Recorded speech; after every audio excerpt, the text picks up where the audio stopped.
예수님께서는 창조주 하느님에 대한 성경의 신앙을 받아들이시면서 근본적인 사실을 강조하셨습니다. 곧 하느님께서 아버지시라는 진리입니다. 예수님께서는 제자들과 대화를 나누시면서 하느님께서 모든 피조물과 아버지로서 맺으신 관계를 깨달으라고 권유하시며 하느님 보시기에는 그들 모두 중요하다는 사실을 감동적인 온유함으로 상기시켜 주셨습니다. 참새 5마리가 두 잎에 팔리지 않느냐? 그러나 그 가운데 한 마리도 하느님께서 잊지 않으신다. 하늘의 새들을 눈여겨보아라. 그것들은 씨를 뿌리지도 않고 거두지도 않을 뿐만 아니라 곳간에 모아들이지도 않는다. 그러나 하늘의 너희 아버지께서는 그것들을 먹여주신다. 주님께서는 세상에 있는 아름다움에 주의를 기울이라고 다른 이들에게 권유하실 수 있었습니다. 주님께서는 언제나 자연과 관계를 이루시면서 큰 사랑과 경탄으로 자연에 관심을 기울이셨기 때문입니다. 당신께서 사시던 지역의 구석구석을 다니시다가 잠시 머무시면서 당신의 아버지께서 심어놓으신 아름다움을 음미하시고는 그 안에 담긴 하느님의 메시지를 이해하도록 당신 제자들에게 권유하셨습니다. 눈을 들어 저 밭들을 보아라. 곡식이 다 익어 수확할 때가 되었다. 하늘나라는 겨자씨와 같다. 어떤 사람이 그것을 가져다가 자기 밭에 뿌렸다. 겨자씨는 어떤 씨앗보다도 작지만 자라면 어떤 풀보다도 커져 나무가 된다. 예수님께서는 피조물과 완전한 조화를 이루며 사셨기에 다른 이들이 놀라워하였습니다. 이분이 어떤 분이시기에 바람과 호수까지 복종하는가? 그분께서는 세상과 떨어져 사는 금욕주의자의 모습을 하지도 않으시고 삶의 즐거운 면을 적대시하지도 않으셨습니다. 예수님께서는 이렇게 말씀하십니다. 사람의 아들이 와서 먹고 마시자. 보라, 저자는 먹보요 술꾼이다 하고 말한다. 예수님께서는 육신과 물질과 세상 현실을 경멸하는 사상들과는 매우 거리가 먼 분이셨습니다. 그럼에도 그러한 불건전한 이원론은 역사를 통하여 일부 그리스도교 사상가들에게 심각한 영향을 미쳐 복음마저 왜곡하였습니다. 예수님께서는 손을 사용하는 일로 하느님께서 창조하신 물질들을 날마다 다루시며 장인의 기술을 발휘하셨습니다. 예수님께서 당신 생의 대부분을 이러한 일, 전혀 경탄할 것도 없는 단순한 일로 보내셨다는 것은 주목할 만합니다. 저 사람은 목수로서 마리아의 아들이 아닌가?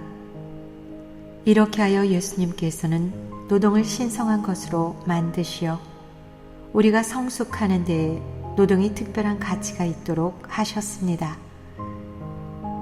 요한 바오로 2세 성인께서는 다음과 같이 가르쳐 주셨습니다.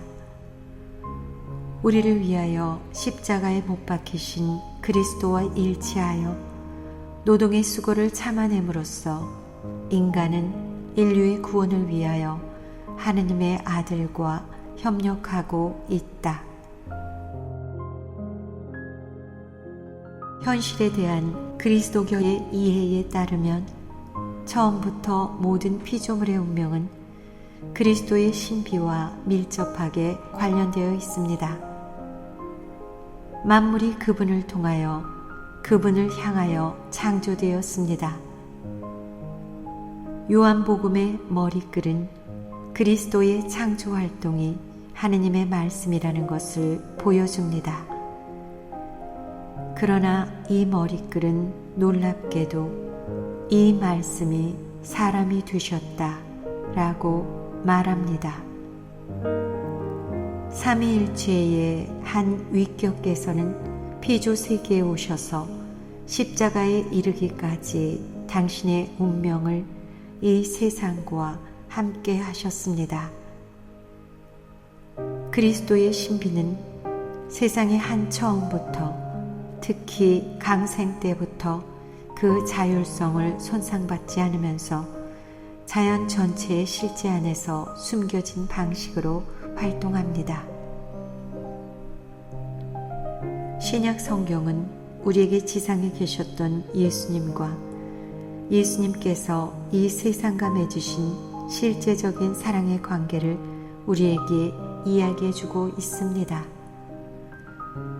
또한 예수님께서 부활하시고 영광스럽게 되시어 당신의 보편적 주권으로 모든 피조물 안에 현존하신다는 것도 보여줍니다. 과연 하느님께서는 기꺼이 그분 안에 온갖 충만함이 머무르게 하셨습니다. 그분 십자가의 피를 통하여 평화를 이룩하시어 땅에 있는 것이든 하늘에 있는 것이든 그분을 통하여 그분을 향하여 만물을 기꺼이 화해시키셨습니다. 이는 우리를 마지막 때로 이끕니다. 곧 하느님의 아드님께서 모든 것을 하느님 아버지께 전하시어 하느님께서 모든 것 안에서 모든 것이 되시는 것입니다. 이리하여 이 세상의 피조물은 더 이상 자연의 모습으로 우리에게 나타나지 않습니다. 부활하신 분께서 이 모든 피조물을 신비롭게 간직하시며 그들의 목적인 충만으로 이끌어 주시기 때문입니다. 예수님께서 인간의 눈으로 바라보시며 감탄하셨던 들판의 바로 그 꽃들과 새들은 이제 그분의 빛나는 현존으로 충만하게 됩니다.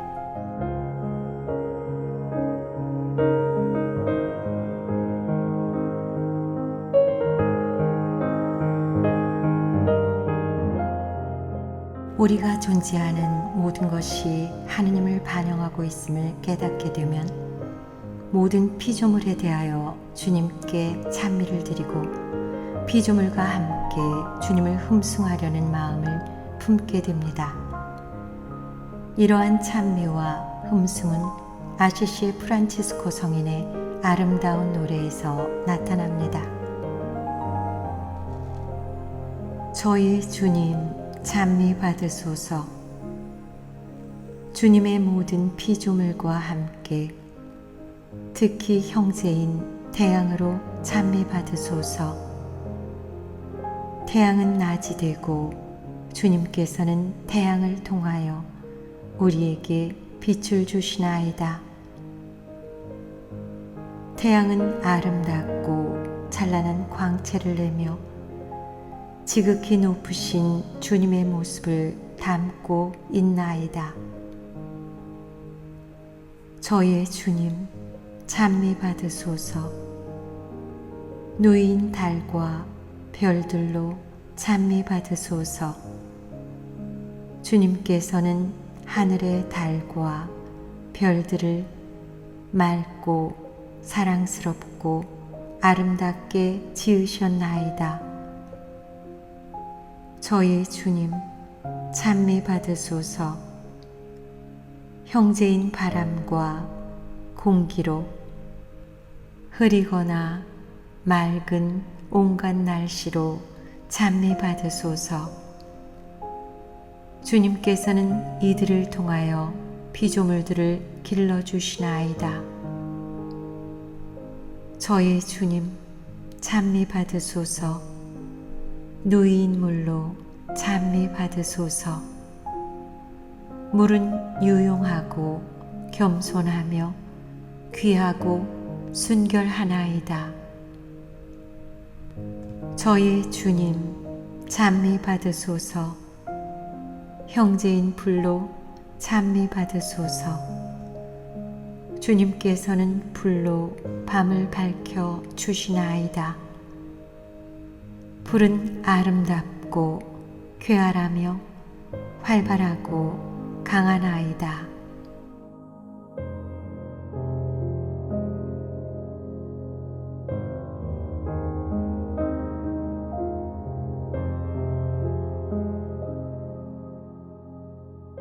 그리스도교 영성은 삶의 질을 이해하는 다른 방식을 제안하고 소비에 집착하지 않고 깊은 기쁨을 누릴 수 있는 예언적이고 관상적인 생활 방식을 독려합니다.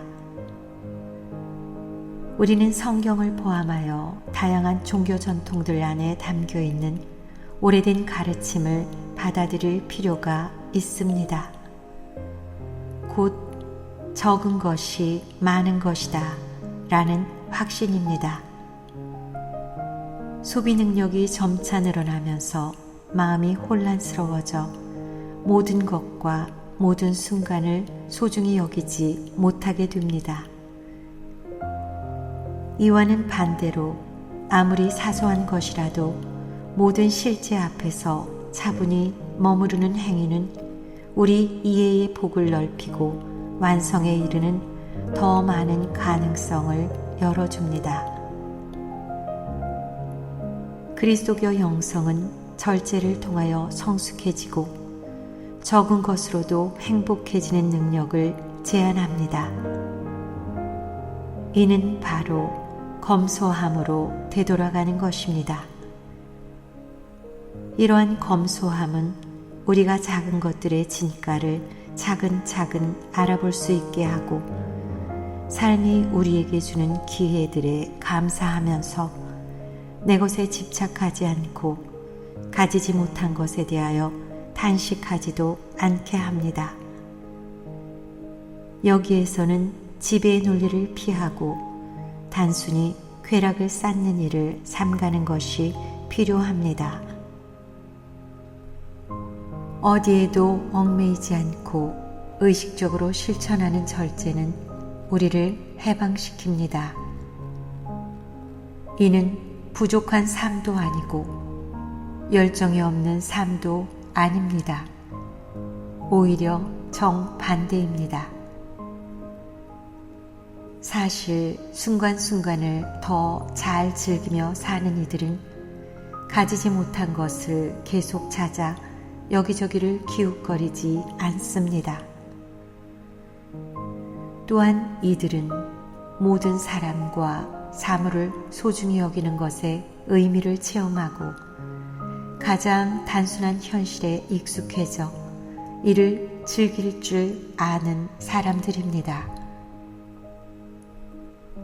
이러한 방식으로 이들은 충족되지 못한 욕구를 떨쳐버려 덜 피곤하고 고민도 덜게 됩니다. 가진 것이 없어도 행복하게 살 수 있습니다. 특히 다른 것에서 즐거움을 찾고 형제적 만남, 봉사, 능력 개발, 음악과 미술, 자연과의 만남, 기도 안에서 만족할 때 그러합니다. 행복하려면 우리를 마비시키는 특정한 욕구들을 억제하는 법을 알고 삶이 주는 많은 다른 가능성들에 마음을 열어야 합니다. 지난 세기에는 절제와 겸손이 긍정적으로 여겨지지 않았습니다.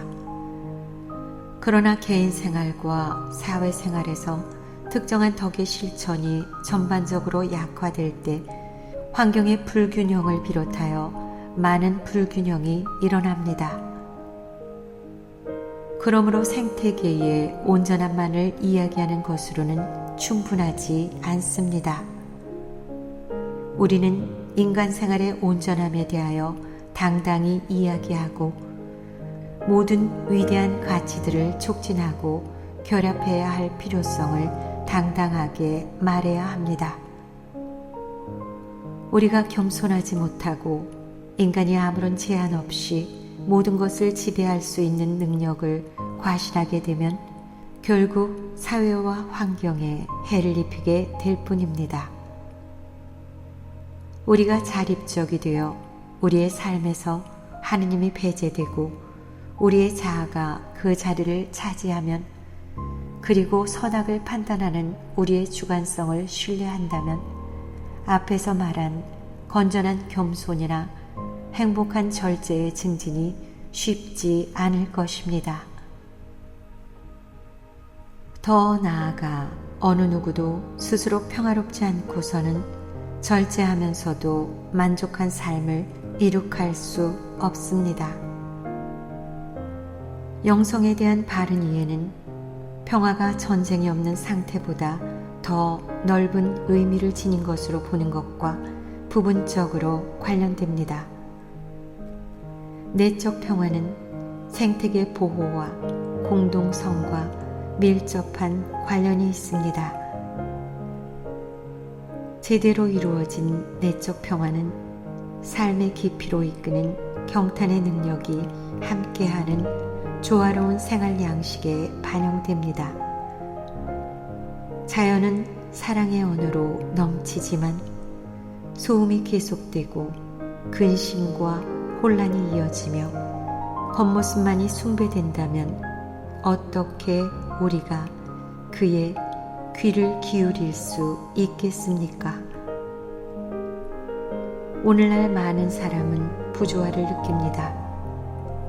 그래서 사람들은 늘 서두르면서 마치 자신이 뭔가를 이룩하고 있다고 느끼고자 일을 최대한 빨리 처리합니다. 그런데 그러다 보면 사람들은 다시 주변을 엉망으로 만들어 버립니다. 이는 환경에 대한 태도에도 영향을 미칩니다.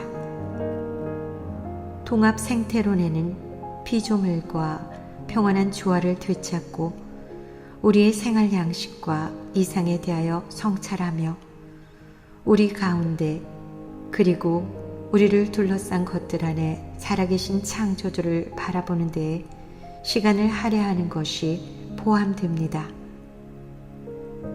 그분의 현존은 만들어지는 것이 아니라 발견되고 드러나야 하는 것입니다.